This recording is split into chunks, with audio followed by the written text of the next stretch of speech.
Tappa. Fai te? Vai. Buongiorno dal Giro d'Italia, terza tappa che arriva sul lago Balaton, che voi qua non vedete. La località si chiama Balaton Fure, sta piovendo, ma abbiamo ovviamente trovato una comitiva di friulani, e non sono friulani da poco, perché abbiamo Fabio Forgiarini, presidente della Carnia Bike di Tolmezzo, il suo vice Burba, Gianni, una comitiva arrivata qua per assistere al Giro d'Italia. Io voglio farli parlare perché sono di Tolmezzo e hanno la voglia di parlare.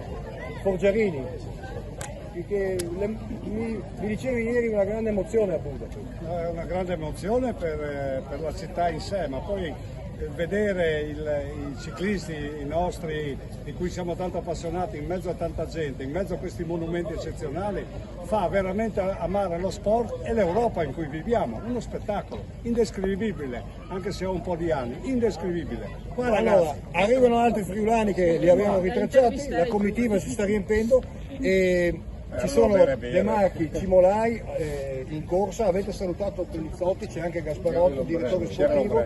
Insomma, è bello quando si trovano anche gli atleti fuori. Vedere queste manifestazioni in TV è una cosa eccezionale, perché ci sono dei professionisti che ce le fanno vedere, ma essere qui presenti è un'altra cosa, si respira qualcos'altro. Però a questa gente qua voi raccontate anche un'altra atmosfera che fate respirare di solito, cioè quella dello Zoncolan. Vi manca, no? Sì. Noi siamo onorati di vivere in quella zona e di lavorare per la valorizzazione di quello che abbiamo. E in questo contesto siamo ambasciatori dello Zoncolan, che non è però Carnico, è di tutto il Friuli e di tutto le maglie e tutto il mondo. Burba, chi vince il Giro? Probabilmente non lo vince un italiano, però non si sa. Allora, siparietto conclusivo, voi siete qua anche grazie a una persona che vi ha aiutato molto, presentiamola. Sofia è una friulana, però in realtà tanto friulana di origine non è. Di dove sei? Sono di Pécs, Ungheria. Üdvözlet, Balatonfüredről mindenkinek. A Giro d'Italia ero.